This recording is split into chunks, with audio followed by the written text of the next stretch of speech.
आप देख रहे हैं द वायरल न्यूज। मैं इरम कासबी। तो हम जो इस वक्त मौजूद हैं दिल्ली गाजीपुर बॉर्डर के बीच में, जो दिल्ली की तरफ नोएडा से जाती है हाईवे, उस पे मौजूद है। ये हाईवे के बीचों बीच जो है ये एक टेंट बनाया गया। आज हमारे साथ में जो मौजूद है वो भूपेंद्र सिंह और मेरे साथ में एडवोकेट बासु कुकरेजा जो सोशल एक्टिविस्ट है। यहाँ पर हम उनसे बात करने के लिए आए हैं कि आगे की इनकी रणनीति क्या होगी। 26 जनवरी आने वाली है, सरकार से 8-9 मीटिंग हो चुकी है, लेकिन अब तक जो कोई रास्ता नहीं बना है। सबसे पहले तो नमस्कार बासु कुकरेजा। सभी को मेरी तरफ से सत श्री अकाल, आदाब, नमस्कार।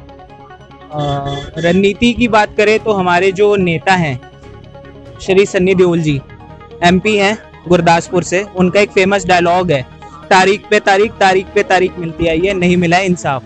तो अगर हम देखें तो आज के टाइम पे किसान जो नेता है उन्हें सिर्फ तारीख पे तारीख मिली जा रही है, उनके साथ इंसाफ की कोई बात नहीं हो रही, बिल की बात कोई नहीं हो रही। अब उन्हें 15 जनवरी तक का टाइम दिया है। मेरी जितने भी नेता हैं, जितने भी किसान संगठन है, उनसे यही गुजारिश है कि आप वो मीटिंग बॉयकॉट करें। अगर आप उस मीटिंग में जाते हो तो आप ट्रैक्टर्स पे जाए, अपना आक्रोश जो है वो साफ साफ दिखाएं कि क्योंकि कल नरेंद्र जो तोमर साहब है उनका सुबह 9:30 बजे बयान आता है कि जो किसान है हम बिल वापसी नहीं लेंगे, हम संशोधन की बात हमसे कर सकते हो। हमारे किसानों की एक ही बात है, क्योंकि मैं किसान बॉर्डर पे 25 नवंबर से जुड़ा हुआ हूँ, पहले भी आपके चैनल से मैं लाइव था, तो जहां जहां जिस बॉर्डर पे मैं गया हूँ वहां पे किसानों ने एक ही चीज बोली है कि हमें बिल जो है वो टोटली रिपील चाहिए। तो जब बिल को रिपील करना है तो हम सीधा जाके सरकार से ये पूछे कि आप ये बिल वापसी लोगे या नहीं लोगे। अगर वो कहते हैं हाँ लेंगे तो अच्छी बात है, अगर वो कहते हैं नहीं लेंगे तो हमें अपना जो आगे की रणनीति है वो तैयार करनी चाहिए। अच्छा, ये अभी तो 8वीं या 9वीं मीटिंग खत्म हुई, बीच में अभी 1-2 दिन पहले आप लोगों का ट्रैक्टर का प्रैक्टिस चला था, बीच में फिर ये भी अफवाह हो रहा है कि आंदोलन जो है पूरी तरह से हाईजैक हो चुका है, इसे हाईजैक कर लिया गया। क्या आंदोलन हाईजैक हो चुका है? लग रहा है हाईजैक किसने किया है? और अलगाववाद, नक्सलवाद कुछ भी हो सकता है, सरकार ने बोला, बट आंदोलन हाईजैक हो चुका है। मुझे लगता है कि सरकार ने खुद अपने बंदे बेच के जो प्रोटेस्ट है उसे हाईजैक किया है, ना कि किसानों ने हाईजैक किया है। किसानों की मांग है कि हमें आंदोलन वापसी चाहिए। किसानों की तो सिर्फ मांग यही है ना कि जो सरकार ने जो किसान विरोधी बिल बनाया सरकारी से वापिस ले ले, हम घर चले जाएंगे। तो इतनी सी जो बात है सरकार मानती क्यों नहीं है? लगभग अभी तक 3500 से 5000 करोड़ रुपए का नुकसान हो चुका है गवर्नमेंट ऑफ इंडिया का टैक्स में, सरकार मान क्यों नहीं लेती है? डेली हजारों करोड़ रुपए का नुकसान हो रहा है। एक बात बताइए, अभी कुछ टाइम पहले मध्य प्रदेश की सरकार बदली गई है, कुछ राज्यों में सरकार बदली गई है, जहाँ पे कांग्रेस या अन्य सरकारों की सरकार थी वहां पे बीजेपी सरकार लाई है। इसका मतलब उनकी फंडिंग हुई है, उन्होंने MP MLA खरीदे हैं। जब जो बड़े कॉर्पोरेट हाउसेज है उनसे उन्हें पैसा मिला, उन्होंने सरकार बदल दी, MLA खरीद लिए। अब वो अगर बिल वापसी लेते हैं तो अंबानी अडानी को क्या जवाब देंगे? उनका पैसे तो वो खर्च कर ही चुके हैं, पैसा वापसी करने की तो बात है नहीं। मतलब कि आपका बोलना है कि सरकार ने जो है कॉर्पोरेट से जो पूंजीपति है उनसे जो कुछ ना कुछ साठ-गांठ है सरकार की, जिसकी वजह से सरकारी आंदोलन को मतलब इस बिल को वापस नहीं ले रही है। अच्छा, 26 नवंबर को आप लोगों को दिल्ली में परेड करना है। 26 जनवरी को हमें परेड करना, सॉरी 26 जनवरी को हमारी रिपब्लिक डे है, गणतंत्र दिवस है। ये आप कॉन्स्टिट्यूशन देख सकते हैं, 26 जनवरी को ये एनफोर्स्ड हुआ था।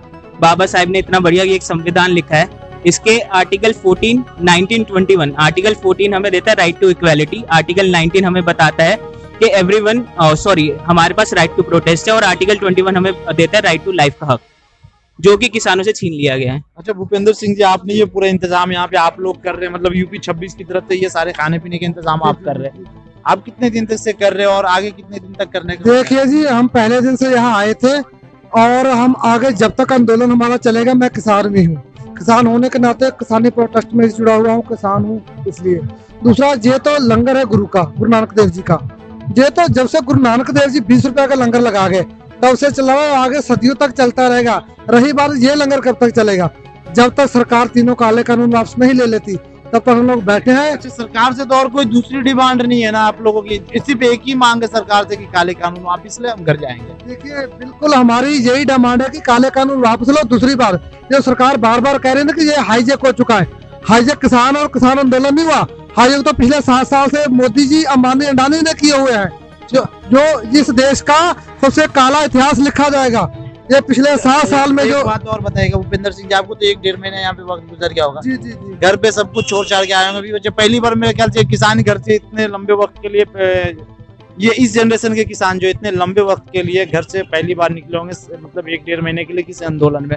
पर वैसे तो आंदोलन हर जिले में हर स्तर पे होते रहता है, छोटे मोटे आधे घंटे 1 घंटे 2 घंटे का, फिर घर सब वापिस चल जाते हैं। लेकिन ये आंदोलन इतिहास का सबसे लंबा आंदोलन है। देखिए, इतिहास का सबसे लंबा आंदोलन भी रहेगा और मेरे हिसाब से ये इतिहास में सरकार के लिए सबसे काला साबित होने वाला है।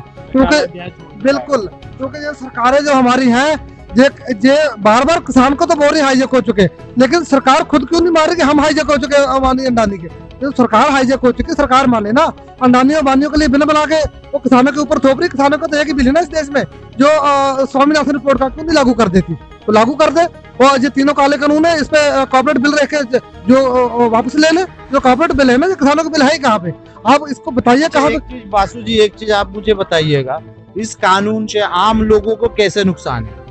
जो वो लोग खास करके जो सोशल मीडिया को यूज कर रहे हैं, व्हाट्सएप यूनिवर्सिटी से ज्ञान फैल रहे हैं, लेकिन मैं व्हाट्सएप यूनिवर्सिटी यूज करने की जरूरत नहीं है। मैं बाकायदे किसान आंदोलन में आया हूँ और मैं यहाँ पे किसानों के बीच में और उनसे बात कर रहा हूँ। लोग ये पूछ रहे हैं कि इस कानून से आम जनता को नुकसान कैसे है? आप बता सकते हैं कि आम जनता को नुकसान कैसे है और किस तरह? इसका साधारण सा एग्जाम्पल है, सपोज करो एक कंपनी है जिसने बी जो किसान है उससे जो गेहूं है वो 100 रुपए के हिसाब से खरीदी, बना के पैकिंग करके जो सी है जो कंज्यूमर है उसने वही गेहूं 250 रुपए की खरीदी। तो अब नुकसान देखिए कैसा हुआ, जो मिडलमैन थे वो बीच में आके आपस में इन्वॉल्वमेंट करवा के रिड्यूस करवाते प्राइस। तो मिडलमैन तो लीगल होते हैं ना, गवर्नमेंट ऑफ इंडिया उसके लिए लाइसेंस देती है, इलीगल तो नहीं होते। नहीं होते। APMC एक्ट है हमारा जिसके अंदर जो मिडलमैन है वो जो है वो लीगल होते हैं। और last year essential commodities act था, अगर हम में से कोई भी पहले जमाखोरी करता तो सरकार कहती थी ये अपराध है। एसेंशियल कमोडिटीज एक्ट में स्पेशली इन्होंने अमेंड करके जमाखोरी को अब इलीगल नहीं लीगल कर दिया है। तो ये जितने बड़ी अंबानी अडानी फर्म्स हैं ये सब अब जमाखोरी करेंगी, तो जब वो जमाखोरी करेंगी स्टॉक जो है वो बल्क में खरीदेंगी, तो क्या गारंटी है वो अगले साल वही स्टॉक फार्मर से भी खरीदेगी, क्योंकि उन्होंने तो एक ही बार में बल्क में स्टॉक खरीद लिया है। ठीक है, और एटलीस्ट जो लास्ट है जो कंज्यूमर जो खरीदेगा, जो 100 रुपए की चीज अभी उसे मार्केट में मिल रही है वही ब्रांडिंग के बाद रिलायंस अपना टैग लगा के 350 की बेचेगा, तो 250 रुपए का तो फर्क आपको पता चल ही गया। और आप अभी भी देख सकते हैं कैसे सफल वगैरह में जो एक भुट्टा मात्र 10 रुपए का किसान से खरीदा जाता है, 4 भुट्टे सफल में 150 रुपए के मिलते हैं। अगर आपको नहीं विश्वास तो आप सफल में जाके देख सकते हैं। और सफल सरकारी मंडी है, सफल जो है सरकारी स्टोर होता है, गवर्नमेंट उसका लाइसेंस देती है, तो सफल सरकार रन करती है। तो सरकार ने जब 150 रुपए कर रखा है तो अंबानी अडानी 150 से 250 नहीं करेगी, इसकी क्या गारंटी है? मतलब आम जनता को भी नुकसान है, कहीं ना कहीं है, देर से होगी लेकिन आम जनता को भी नुकसान होगी। आप देख रहे थे the viral news, cameraman Ayush के साथ मैं इरम काज़मी।